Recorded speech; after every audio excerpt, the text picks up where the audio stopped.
hanya dengan Rp15.000 per bulan, Anda telah turut berpartisipasi dalam menyebarkan dakwah bersama Tarbiyah Sunnah. Barakallahu fikum. Bismillahirrahmanirrahim. Assalamualaikum warahmatullahi wabarakatuh.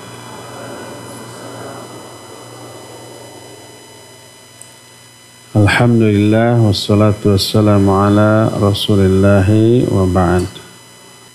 Anak-anakku sekalian yang Allah cintai, calon-calon ahli surga, alhamdulillah kita kembali berjumpa untuk melanjutkan kajian tentang akhlak. Kalian kemarin libur sepekan ya? Seru nggak liburannya? Menyenangkan atau bete? Kangen nggak ke Ma'had? Kangen? Alhamdulillah kalau kangen ke Ma'had. Mending di rumah tapi kangen ke Ma'had daripada di Ma'had tapi kangen ke rumah. Mudah-mudahan selama di rumah kalian kemarin ada perubahan ya, sikapnya, akhlaknya. Sholat nggak harus disuruh, murojaah terus, bantu-bantu orang tua di rumah ya, dan beberes kamar tidur sendiri.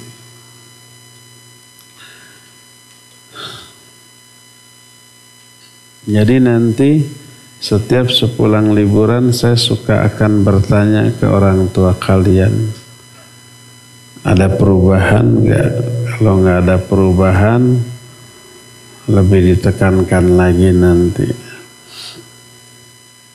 Anak-anakku sekalian, kita akan membahas adab kepada sesama muslim. Di pelajaran yang lalu kita sudah membahas adab kepada Allah, adab kepada Rasul Sallallahu Alaihi Wasallam.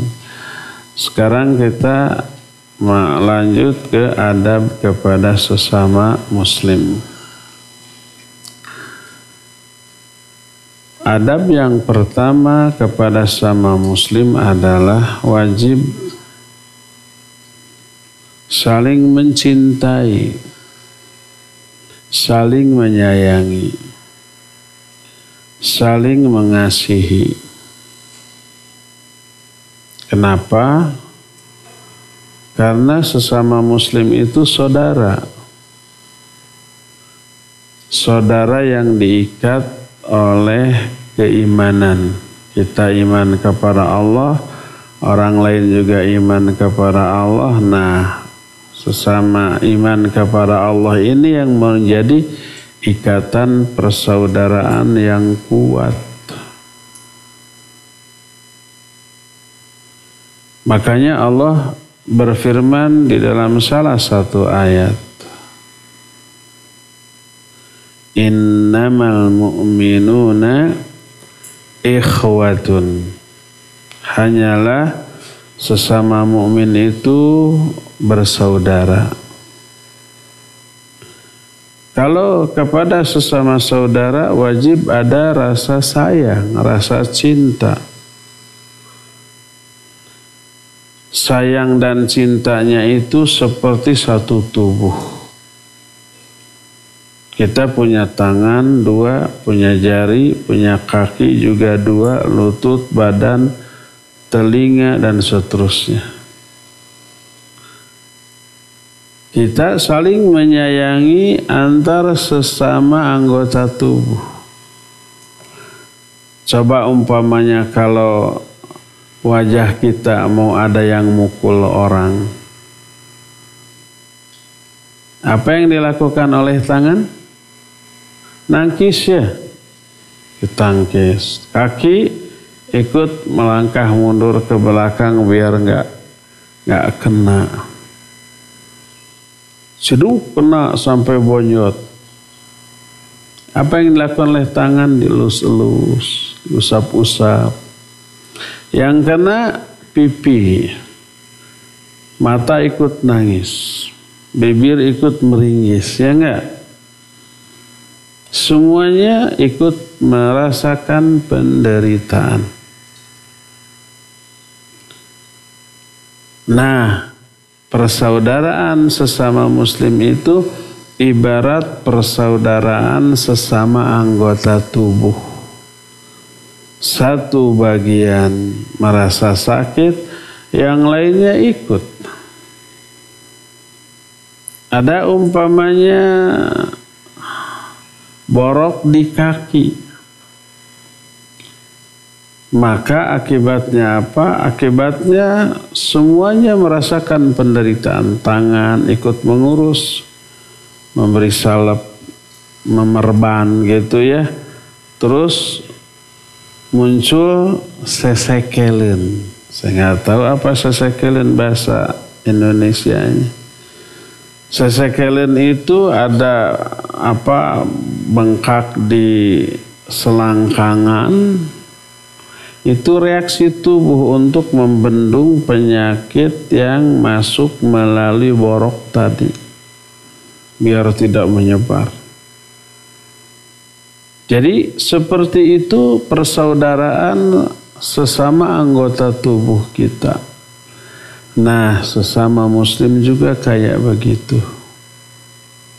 Kata siapa itu teh? Kata Nabi SAW. Beliau bersabda dalam hadis yang diterima dari Nu'man bin Bashir radhiyallahu an. Dalam hadis sahih riwayat Bukhari dan Muslim, "Matsalul mu'minina fi tawaddihim wa tarahumihim wa ta'atufihim matsalul jasad. Idza ishtaka minhu 'adwun tada'a lahu sairul jasadi bis-sahr wal hama." Perumpamaan sesama mukmin dalam hal saling menyayangi, saling mencintai, saling mengasihi itu seperti satu tubuh. Bila ada salah satu anggota tubuh yang sakit, seluruh tubuh merasakan demam dan tidak bisa tidur. Coba umpamanya sakit gigi. Dah semalaman nggak tidur seluruh anggota badan. Meringis, tangan mengelus-elus gitu ya. Mata berair, nangis. Seluruhnya ikut. Nah jadi persaudaraan sesama muslim seperti ikatan persaudaraan sesama anggota tubuh. Harus seperti itu. Karena sesama mukmin itu saudara. Innamal mu'minuna ikhwah. Adanya rasa cinta dan kasih sayang ini merupakan wujud adanya iman. Kalau ada iman pasti ada rasa sayang kepada sesama muslim karena keharusan. Nah, iman dan rasa kasih sayang kepada sesama muslim itu kunci masuk surga. Tak bisa orang masuk surga tanpa iman. Tak bisa orang disebut iman tanpa adanya rasa cinta kepada sesama mukmin. Hadis sahih riwayat Bukhari dan Muslim. Rasul sallallahu alaihi wa alihi wasallam bersabda, "La tadkhulul jannata hatta tu'minu wa la tu'minu hatta tahabu." Kamu tidak akan bisa masuk surga sebelum kamu beriman. Dan kamu tidak dikatakan beriman sebelum kamu saling mencintai dengan sesama kalian. Tuh. Gak bisa masuk surga tanpa iman, tidak bisa disebut iman tanpa adanya rasa cinta, mencintai dengan sesama muslim. Berdasarkan hal itulah maka wajib kita memiliki rasa cinta. Terlebih kepada sesama tulabul ilm. Apa arti tulabul ilm? para penuntut ilmu. Bahasa kitanya para santri, para siswa. Siswa mah untuk pendidikan umumnya, santri mah biasanya sebutan khusus untuk di pesantren, khusus membahas ilmu-ilmu agama. Kalian santri sekaligus siswa, tapi anak-anak di sekolah hanya siswa, tidak disebut santri. Nah, di antara sesama penuntut ilmu lebih lagi saling mencintai, saling menyayangi. Sekali lagi ingat bahwa saling menyayangi kunci masuk surga. Itu yang pertama tuh. Kedua, siapa orang yang mencintai sesama muslim, dia akan dicintai oleh Allah.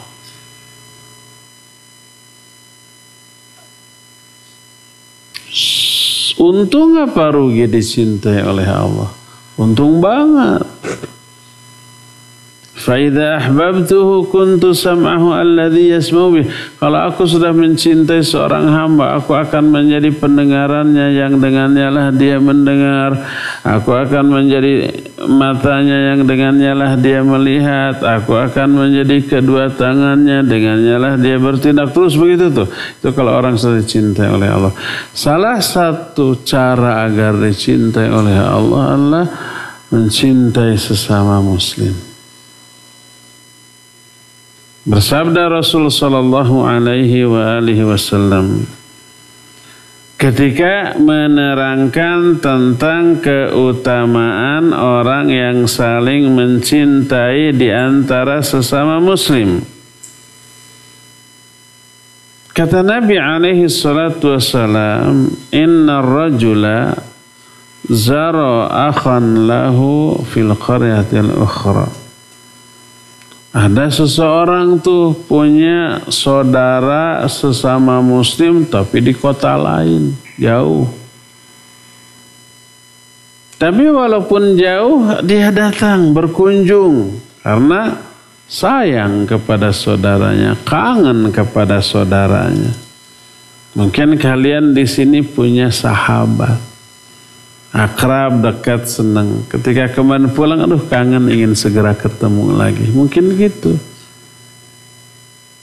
Ini lama gak jumpa, beda kota, aduh kangen, ingin ketemu. Pergi dia ke kota lain. Allah tahu apa tidak? Ya pasti tahu. Allah mah tahu segala hal. Farasadallahu ilaihil malak. Allah mengutus satu malaikat kepada orang itu. Malaikatnya berwujud orang. Tidak berwujud jelek kayak malaikat dalam bentuk asli. Enggak. Pasti aneh itu. Tapi berwujud orang. Datang. Mencegat orang itu di tengah jalan lalu berkata, "Aina turid?" Kamu mau kemana? Karena yang nanya orang, disangkanya orang tuh. Padahal siapa? Malaikat. Dan dia nggak tahu. Sampai akhir hayatnya nggak tahu bahwa yang nanya itu malaikat. Tapi nanti diberitahu oleh malaikat. Mau kemana kamu? Dia menjawab, "Uridu an azur akhi fulanan." Aku mau berkunjung ke saudaraku si fulan di kota lain. Ditanya oleh malaikat tersebut, "Kamu bawa oleh-oleh makanan yang kamu bawa untuk dia?" "Tidak." "Kamu punya urusan bisnis, urusan duniawi?" "Tidak juga." Jadi datangnya, kata orang Selasau mah, lengoh. Tahu lengoh? Gak bawa apa-apa. Apa bahasa Sundanya barusan?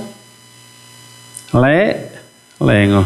Lengoh itu hanya istilah yang pendek untuk gak bawa apa-apa. Kalian kemarin datang ke sini lengoh atau bawa apa-apa? Ada yang lengoh, ada yang bawa apa-apa. Lengoh itu istilah pendek, istilah panjangnya panjang banget. Lengoh itu bahasa Sundanya indit ngali gincing barijeng tebawa tebarang jingjing, angkat ngagandang barijeng tebarang bawa, tengah kod tengah gandong, tenyandak tengah jingjing taeta. Panjangnya, pokoknya nggak bawa apa-apa. Orang tadi lengoh, apa lengoh teh? Nggak bawa apa-apa, dan nggak ada keperluan apa-apa. Falima, lalu kenapa atuh? Mau apa atuh? Kamu berkunjung ke saudaramu? Dia menjawab, inni uhibbuhu fillah. Saya berkunjung kepada dia karena saya mencintai dia karena Allah. Hanya itu tuh alasan kenapa dia berkunjung, walaupun nggak bawa apa-apa, walaupun nggak ada keperluan, karena sayang, karena cinta. Cinta melahirkan rasa kangen. Akhirnya malaikat ini buka kartu. Emang dia bawa kartu? Oh, bukan gitu. Buka kartu itu apa? Buka rahasia, buka identitas dirinya. Malaikat itu bilang, innallaha arsalani ilaik liyukhbiraka li'annahu yuhibbuka lihubbika iyyahu. Sesungguhnya Allah mengutus aku kepada kamu untuk memberitahukan kepadamu bahwa Allah mencintai kamu karena kecintaan kamu kepada saudaramu karena Allah. Tuh.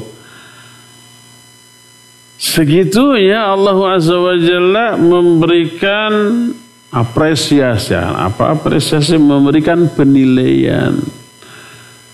Respon. Respon apa? Memberikan sambutan kepada orang yang mencintai saudaranya walaupun jauh dikunjungi karena cinta. Kata Allah kepada malaikat itu, bilang kepada dia, saya juga mencintai dia karena dia mencintai saudaranya karena Allah.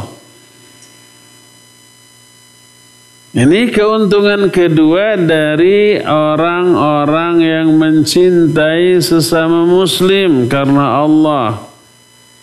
Makanya salah satu di antara adab yang harus dimiliki oleh seorang muslim kepada sesama muslim, wajib memiliki rasa cinta, rasa sayang kepada sama muslim.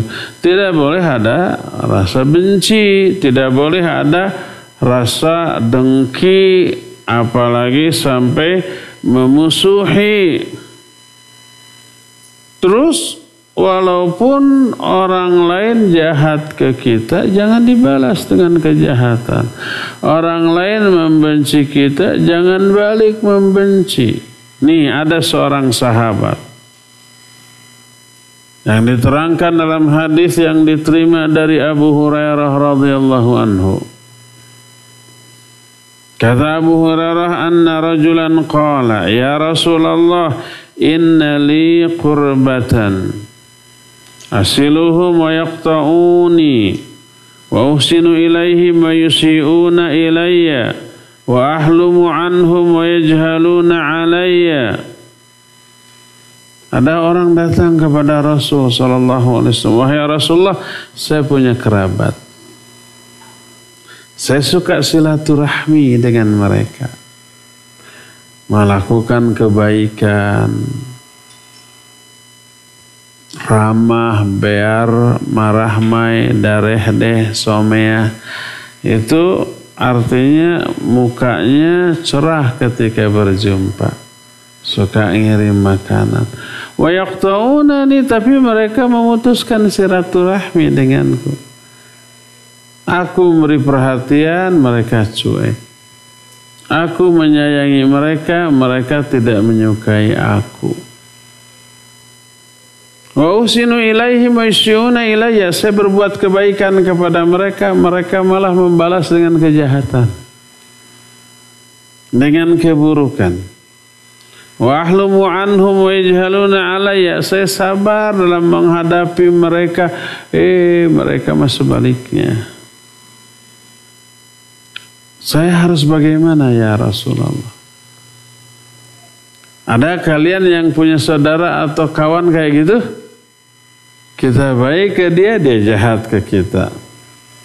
Kita perhatian ke dia, dia mah cuek. Kita suka menolong, dia malah bukan menolong, malah menjerumuskan. Mungkin ada. Tipe orang seperti itu selalu ada.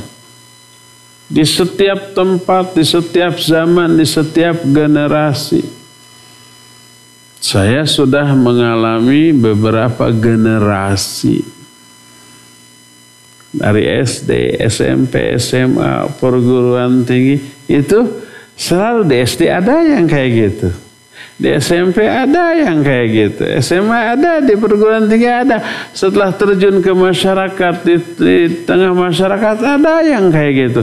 Terjun ke dunia dakwah, di kalangan ikhwan-ikhwan ada juga. Di mana-mana ada.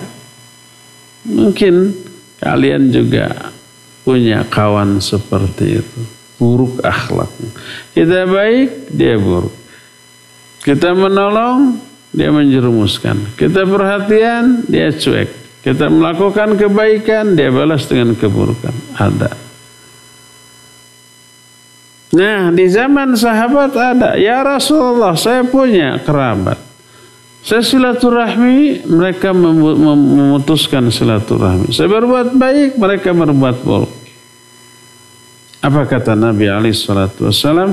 Lain kunta kama qulta, faka'annama tusiful malla, wa la yazalu ma'aka minallahi dhahirun alaihim, ma dumta ala dhalik.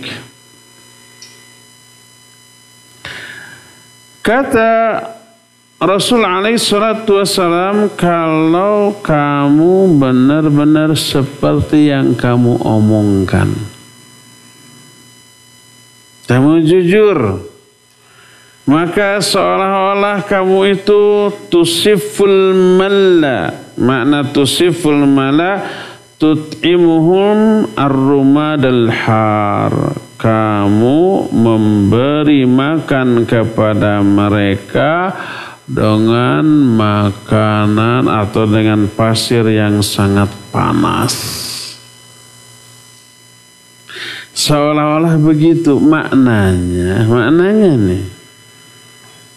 Kan dia berbuat baik kepada saudaranya, tapi dibalas dengan keburukan.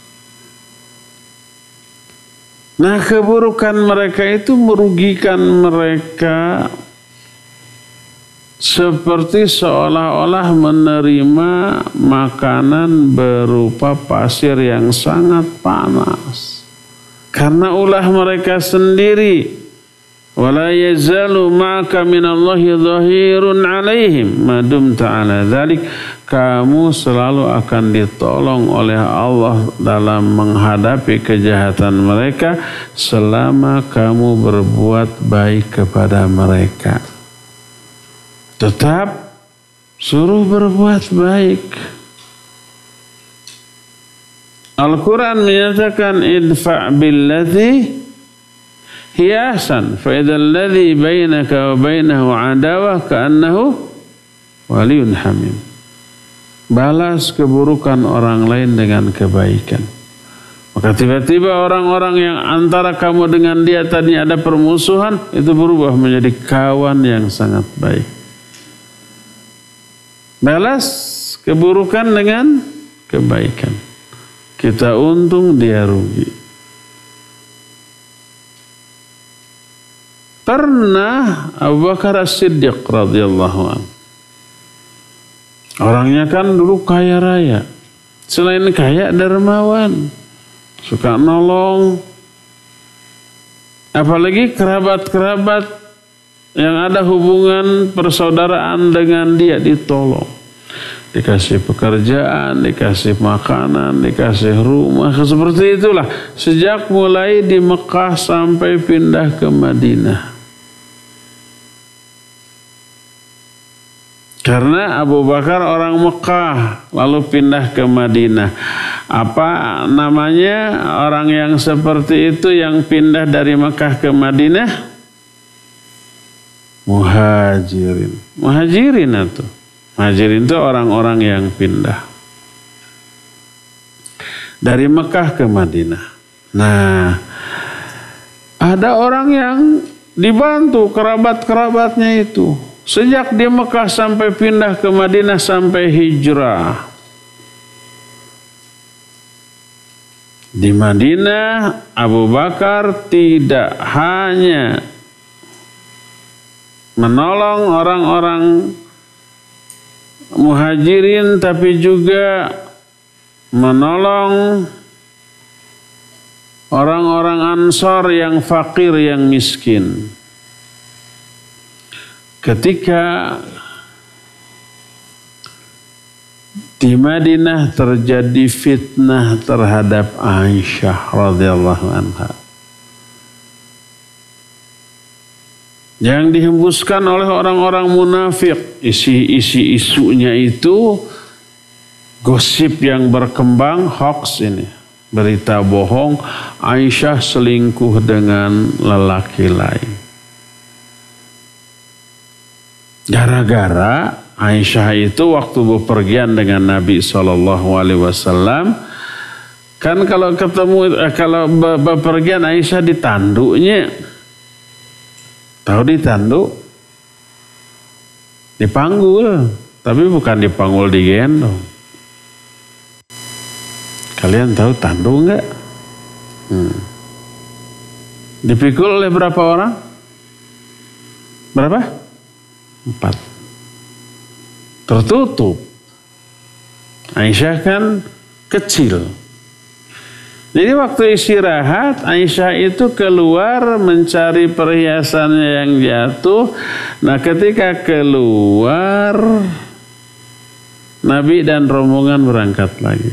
Dipanggul lagi itu tanduk, padahal kosong, nggak ada Aisyahnya. Terus pulang. Aisyah ditinggalkan, nggak tahu keluar. Aisyah dari jauh, wah udah jauh, nggak teriak-teriak, nggak akan nggak akan kedengaran. Bingung nih sendirian, ketinggalan gimana? Lagi kebingungan gitu, datang seorang sahabat pakai unta. Melihat ada wanita hitam, maksudnya hitam itu bajunya, kan jilbab. Ternyata itu Aisyah. Aduh, kenapa ketinggalan rombongan? Akhirnya Aisyah disuruh naik unta. Sahabat ini berjalan duluan tapi nggak terlalu jauh. Kalau terlalu jauh, kalau nanti Aisyah ada apa-apa kan nggak bisa ditolongnya. Tapi nggak dekat juga, nggak berdampingan gini, nggak boleh laki perempuan yang bukan mahram berkhalwat. Jadi pemuda itu duluan tapi nggak begitu jauh. Aisyah dari belakang nuturkan, ngikutin. Sampai di Madinah, Nabi SAW dan para sahabat tiba, kok Aisyah nggak ada? Kemana? Kosong si tanduknya tuh. Lagi ribut-ribut begitu, kurunyung. Aisyah ngikutin pemuda tadi. Oleh orang munafik kesempatan nih. Ada bahan untuk ngegosip nih. Akhirnya diisukan. Karena gencarnya isu ini banyak orang terpengaruh, banyak orang percaya. Termasuk orang-orang yang oleh Abu Bakar dibantu sejak mulai di Mekah sampai ke Madinah ikut percaya, bukannya ngebela keluarga Aisyah. Aisyah siapanya Abu Bakar? Putrinya. Akhirnya ikut menyebarkan. Gondok nggak tuh? Ya, gondok. Bukannya membela kehormatan keluarga Abu Bakar, malah ikut menyebarkan. Fitnahnya itu luar biasa, sampai Aisyah nangis, sampai disuruh pulang oleh Nabi SAW ke rumah orang tuanya tanpa berniat menceraikannya, sampai Allah menurunkan ayat bahwa Aisyah itu bersih dari tuduhan. Aisyah tidak seburuk yang difitnahkan. Setelah turun ayat bersihlah Aisyah, mulailah orang-orang yang menyebarkan isu tadi itu takut ketar-ketir, wah pasti bakal dihukum.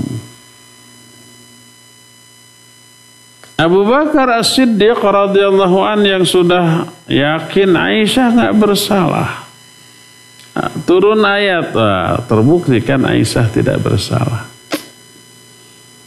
Marah dia kepada orang-orang yang ikut menyebarkan, padahal selama ini dibantu terus, sampai bersumpah, demi Allah saya tidak akan bantu lagi mereka, tidak akan ngasih apapun lagi kepada mereka. Peribahasa mengatakan air susu dibalas dengan apa? Dengan air tuba. Tahu air tuba apa? Racun. Air susu dibalas dengan racun. Kita ngasih air susu, dia membalas memberi tuba. Tuba itu racun, tapi bentuknya persis seperti susu putih. Sebenarnya itu getah. Getah sebuah pohon warnanya putih beracun. Itu namanya tuba. Air susu dibalas dengan air tuba. Kita ngasih air susu, orang lain memberikan tuba sebagai balasan, mati kita. Itu arti dari peribahasa.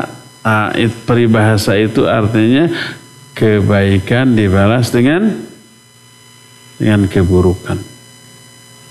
Kebaikan dibalas dengan keburukan. Sampai Abu Bakar As-Siddiq radhiyallahu an bersumpah demi Allah, pakai demi Allah. Karena apa? Karena Abu Bakar telah melakukan kebaikan kok dibalas dengan keburukan. Benarkah apa yang dilakukan oleh Abu Bakar? Benar apa salah? Karena kesal, kebaikannya dibalas dengan kejahatan, akhirnya sumpah, stop, saya nggak akan bantu lagi, nggak akan ngasih lagi ke mereka. Benar apa salah ini? Jawab batu, benar salah? Salah apa benar? Cung yang salah. Kalau nggak mau ngomong cung yang salah. Cung yang benar. Nah, cung te. Jawabannya apa yang dilakukan oleh Abu Bakar adalah benar, salah. Salah. Kenapa salah? Ditegur oleh Allah. Allah sampai menurunkan ayat teguran yang tertuang dalam surah An-Nur ayat 22. Kata Allah Subhanahu wa taala di dalam ayat tersebut, negur Abu Bakar. Kata Allah Azza wa Jalla, wa la ya'tali ulul fadli minkum was-sa'ah ay yu'tu ulil qurba wal masakin. Kata Allah Azza wa Jalla, janganlah sampai bersumpah, jangan sampai bersumpah untuk tidak memberi apa-apa lagi. Orang-orang yang punya kelebihan harta dan keluasan kekayaan, bahwa mereka tidak akan memberi lagi kepada kerabat, kepada orang-orang miskin, kepada muhajirin fi sabilillah, wal ya'fu wal yasfahu.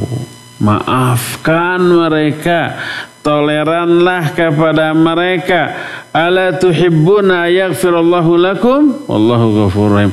Apa kamu tidak mau kalau Allah mengampuni dosa-dosa kamu karena kamu mengampuni kesalahan mereka? Ditegur tuh. Intinya tidak boleh kita bersumpah untuk tidak melakukan kebaikan. Membantu orang melakukan kebaikan bukan? Ya, jangan sampai kita bersumpah nggak akan bantu-bantu lagi. Itu sama dengan bersumpah untuk tidak melakukan kebaikan. Nggak boleh. Falyafu, maafkan mereka. Wal yasfahu, dan tetap toleran kepada mereka. Ala tuhibbuna ayaghfirallahu lakum? Apa kamu nggak mau kalau Allah mengampuni dosa kamu? Karena kamu mengampuni dosa mereka.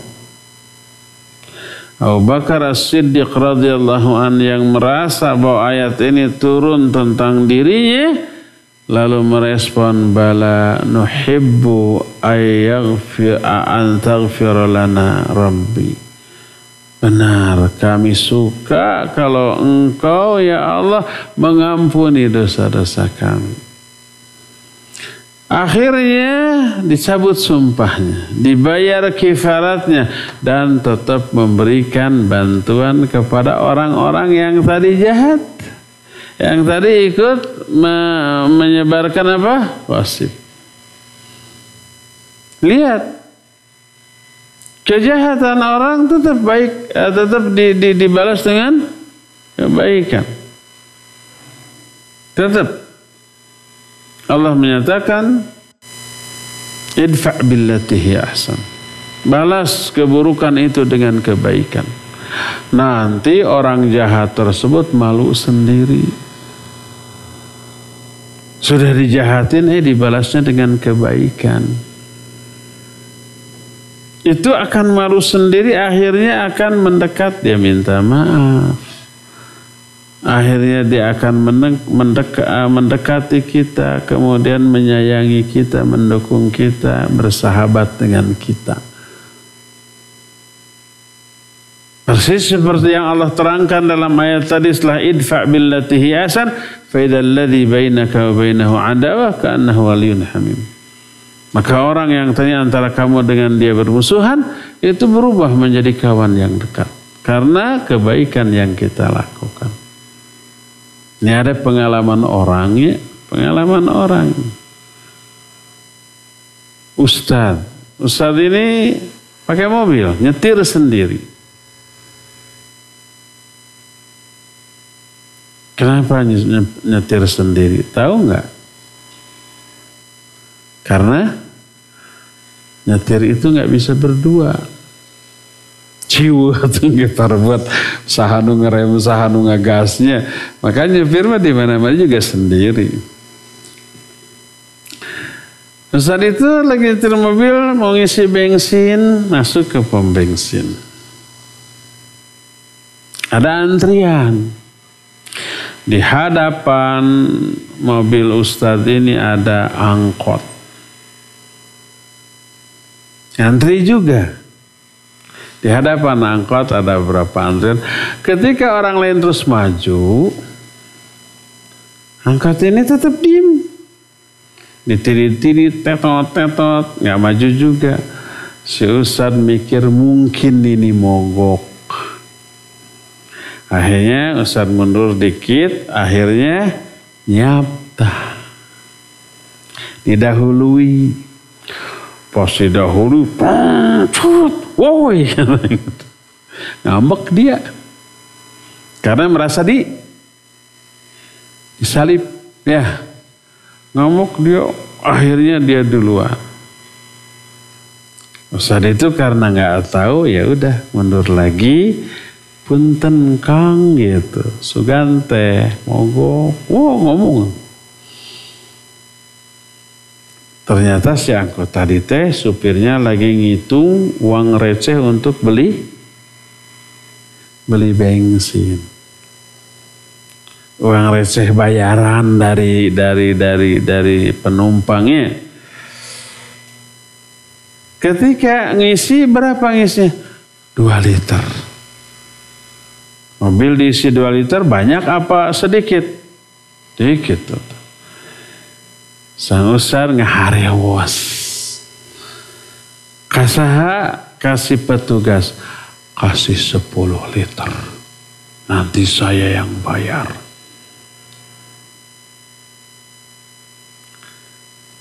Nah, begitu sudah 2 stop.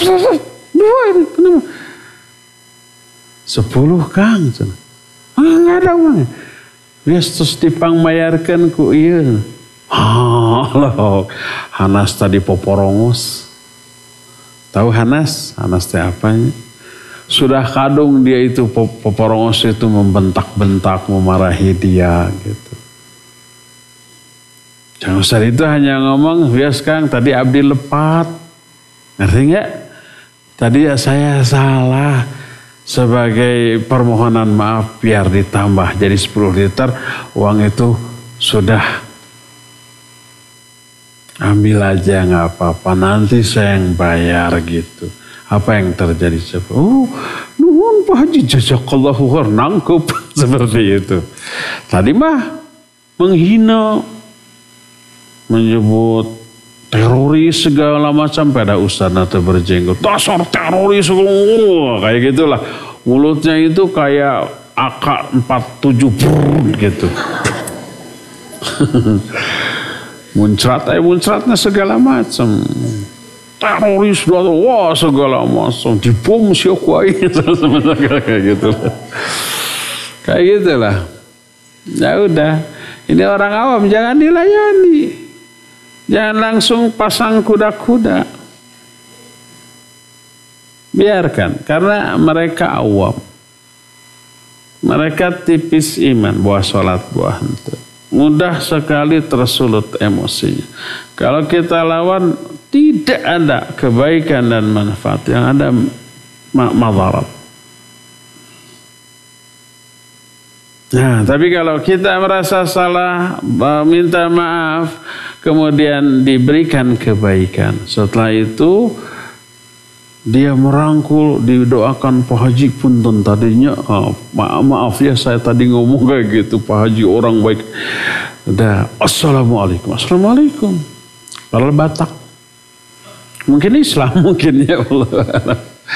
Kenapa sampai ongkek begitu? Jadi mungkin Muslim. Assalamualaikum. Sing panjang umur, sing rizkinya melimpah, doa tuh. Apa perasaan yang terasa oleh susur? Ngempong. Betul ayat, idfa' billati hiya ahsan fa idzal ladzi bainahu wa bainaka 'adawah ka'annahu waliyyun hamim. Karena manusia itu bagaimanapun memiliki jiwa kemanusiaan yang apabila diperlakukan secara baik, dia akan membalas dengan kebaikan juga. Minimal akan sayang, minimal tidak akan ada rasa benci lagi kepada kita. Kalau toh ada orang yang tidak begitu, berbuat jahat, kita perlakukan secara baik tetap jahat, setan ya sama. Lebih rendah daripada binatang. Makanya Allah menyatakan walaqad dzara'na li jahannama katsiran minal insi wal jinni lahum qulubun la yafqahuna biha wa lahum a'yunun la yubsiruna biha wa lahum adhanun la yasma'una biha ulaika kal an'am bal hum adall. Kata Allah, kami akan penuhi neraka jahanam ini dengan kebanyakan manusia dan jin. Manusia jin yang kayak gimana yang akan menghuni neraka?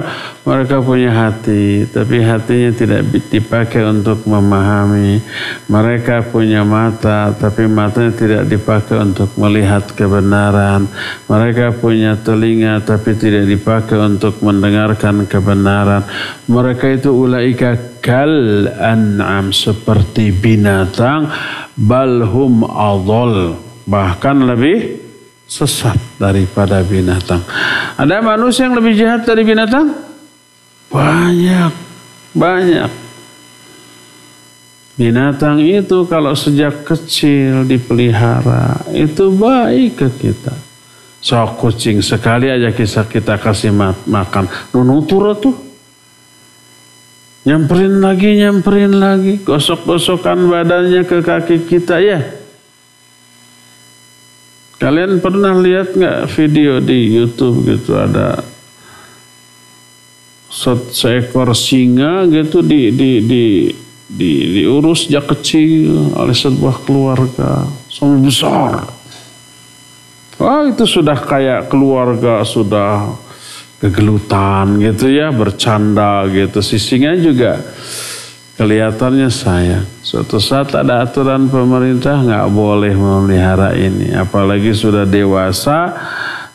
Si singanya bisa makan orang. Apa yang terjadi? Dilepas di hutan. Sedih, nangis dua-duanya. Dilepas di hutan. Setelah itu berpisah. Setahun kemudian si anak yang memelihara ini kembar kebetulan ya. Pergi lagi ke pinggir hutan mencari, ketemu sama singa itu. Oh, berlari singa itu ngegabruk. Ngalendotan, tahu ngalendotan?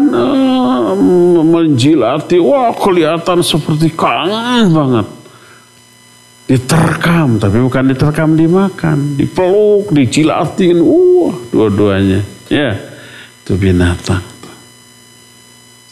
Orang mah ada dipelihara dari kecil, setelah gede malah jahat kepada yang memeliharanya. Ada murid yang dididik sejak kecil oleh gurunya, setelah gede, setelah si murid itu juga jadi ustadz, berbuat dolim ke gurunya. Ada yang kayak begitu. Ini yang dimaksud ulaika kal an'am balhum adall.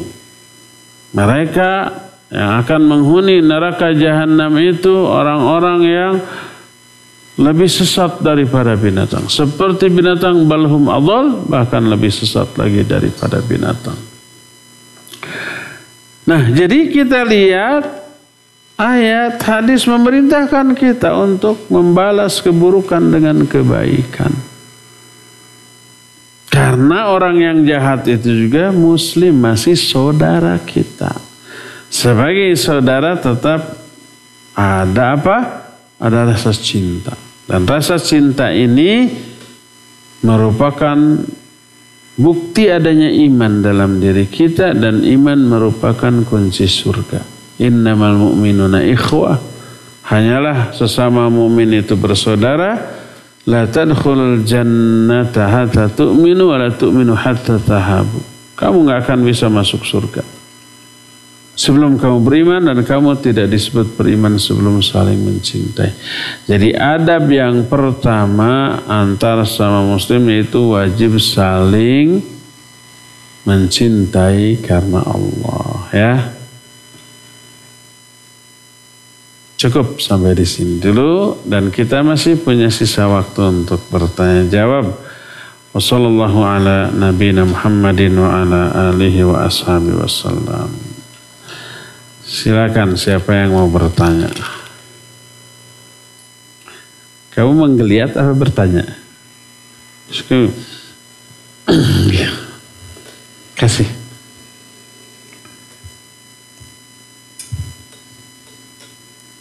Assalamualaikum warahmatullahi wabarakatuh. Waalaikumsalam warahmatullahi wabarakatuh. Namanya Agil, tak?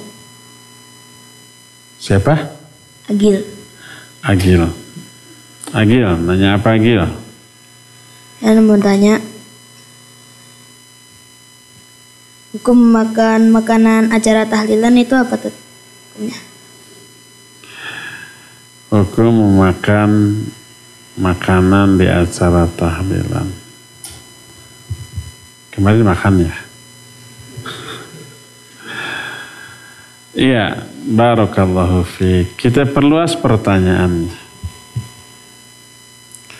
Kalau ada acara yang acara itu secara syar'i terlarang, baik karena maksiat atau karena kebid'ahan, termasuk ulang tahun. Kan suka ada teman ulang tahun kita diundang, dikasih makan gitu ya. Atau kalau nggak kita nggak hadir, dikirim makanan itu ke kita. Apa halal, apa haram? Makanannya halal. Karena hukum asal dari makanan itu halal. Selama tidak ada dalil yang mengharamkan. Yang haram acaranya. Acaranya kita nggak boleh ikut. Tapi kalau makanan itu dikirim ke rumah. Umpamanya ada teman kita mengadakan pesta ulang tahun. Perayaannya sudah nggak boleh kita hadiri. Apalagi isi perayaannya umpamanya ada joget-joget, ada musik-musik gitu ya. Jelas nggak boleh. Walaupun pengajian, jangan. Karena acaranya bukan ke pengajiannya. Momen ulang tahun.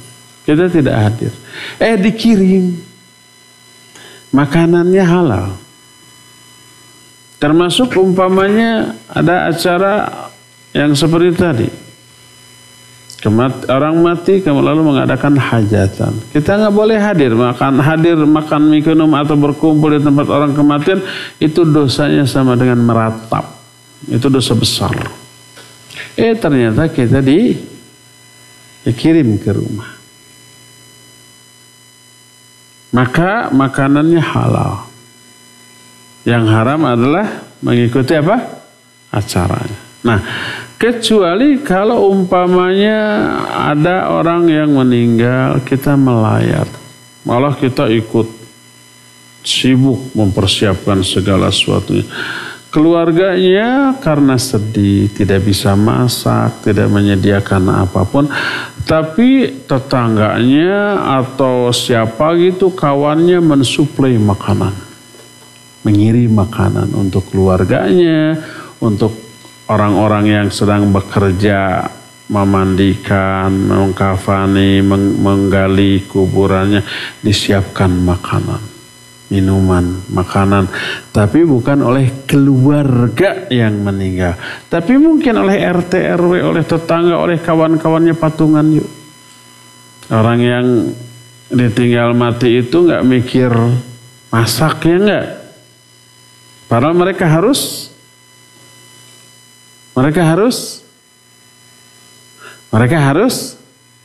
makan. Ya harus makan atau udah lapar ya.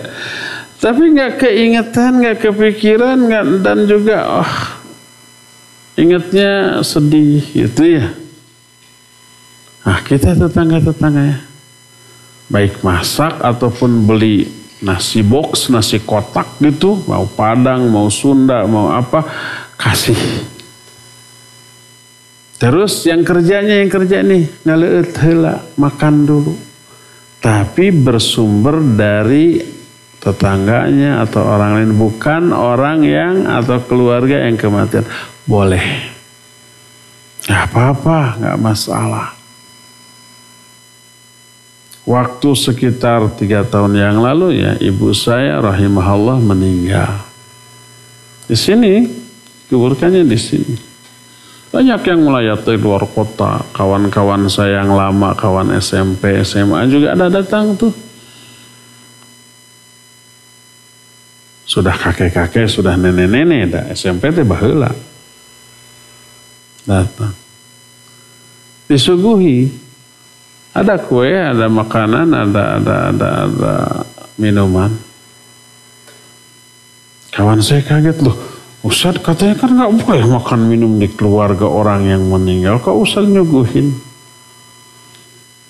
Oh iya, lupa saya jelaskan. Lalu saya terangkan yang tidak boleh itu kalau yang menyediakannya, yang masaknya keluarga yang ditinggal mati. Tapi kalau yang lain, nah yang kemarin waktu ibu saya rahimahullah meninggal, Iwan nih, entah yayasan, entah Iwan yang menyediakan makanannya, minumannya, dan melimpah banyak, nggak kemakan oleh keluarga, ya disuguhkan. Ini boleh, saya bilang. Karena boleh akhirnya itu salah regut. Jadi intinya yang haram apa? Acaranya. Tidak boleh hadir.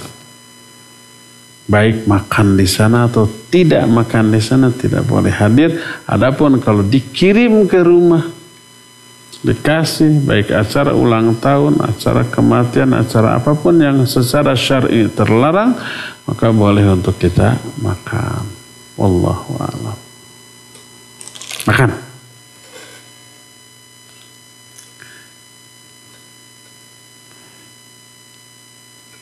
Hafid? Apa Hafid? Assalamualaikum warahmatullahi wabarakatuh. Waalaikumsalam warahmatullahi wabarakatuh. Apa saja keutamaan berzikir? Nama Hafid apa? Hafid. Apa aja? Apa saja keutamaan berzikir? Berzikir. Apa aja keuntungan berzikir? Barakallahu fiik. Keuntungan berzikir. Pertama, dapat pahala. Karena berzikir ibadah. Setiap ibadah dapat pahala. Kedua, mengurangi dosa. Selama berzikir dosa kita itu gugur loh, diampuni. Karena berzikir adalah kebaikan. Setiap kebaikan menghapus dosa. Innal hasanati yudhibnas sayyiat. Ketiga, siapa yang berzikir kepada Allah, berzikir itu kan ingat kepada Allah. Allah juga akan ingat kepada kita. Kata Allah, "Udhkuruni adzkurkum washkuruli wala takfurun." Ingatlah kalian kepadaku, berzikirlah kalian kepadaku, maka aku akan ingat kepada kalian. Bersyukurlah kalian kepadaku dan janganlah kalian kufur. Jadi kalau kita berzikir kepada Allah, ingat kepada Allah, ingat kepada kita. Kalau berzikirnya kita dikeraskan, Allah sebut nama kita di hadapan para malaikat. Kata Allah dalam salah satu hadis kursi, fa in dzakarani fi mala'in dzakartuhu fi mala'in a'zamu minhum. Kalau hambaku menyebut namaku, berzikir kepadaku di sebuah halaqah, di sebuah kelompok riungan, aku akan menyebut nama hambaku di golongan yang lebih mulia daripada mereka. Maksudnya golongan para malaikat, dipuji oleh Allah. Itu keuntungan yang keberapa? Keempat. Kelima, hati jadi tenang. Ala bidzikrillahi tatmainnul qulub. Ingat, dengan berzikir kepada Allah, hati akan menjadi tenang. Ya. Wallahu a'lam. Cung. Fir. Cung. Ini sudah dikuasai itu, sekalian aja. Assalamualaikum warahmatullahi wabarakatuh. Waalaikumsalam warahmatullahi wabarakatuh. Nama Ana Sultan. Oh. Tadi mau nanya. Dari? Dari Margasi. Margasi. Di Margasi ada sultan. Terus? Apakah ada akhlak yang dikhususkan di dalam Islam? Di dalam? Islam. Taib. Sultan dari Marga Asih. Barakallahu fiik. Ada enggak akhlak yang dikhususkan dalam Islam. Ya, ada. Yaitu jujur. Karena jujurlah pokok pangkal keimanan. Dan kadzib atau dusta adalah pokok pangkal apa? Kemunafikan. Nanti kita akan bahas tentang jujur. Bahwa jujur itu adalah akhlak yang pokok dalam Islam. Sebejat-bejat orang Islam tidak boleh berdusta, tidak boleh tidak jujur. Nanti kita akan bahas dalam bab jujur. Wallahu a'lam. Sultan, ta'al, khudh ma syi'ta.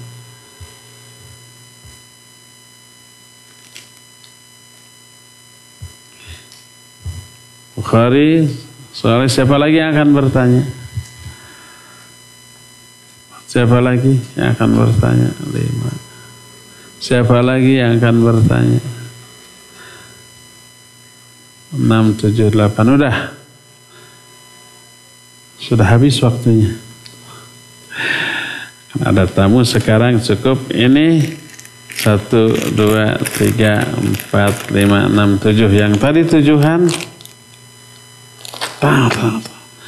Wassallallahu ala nabiyina Muhammadin wa ala alihi wa ashabihi wasallam.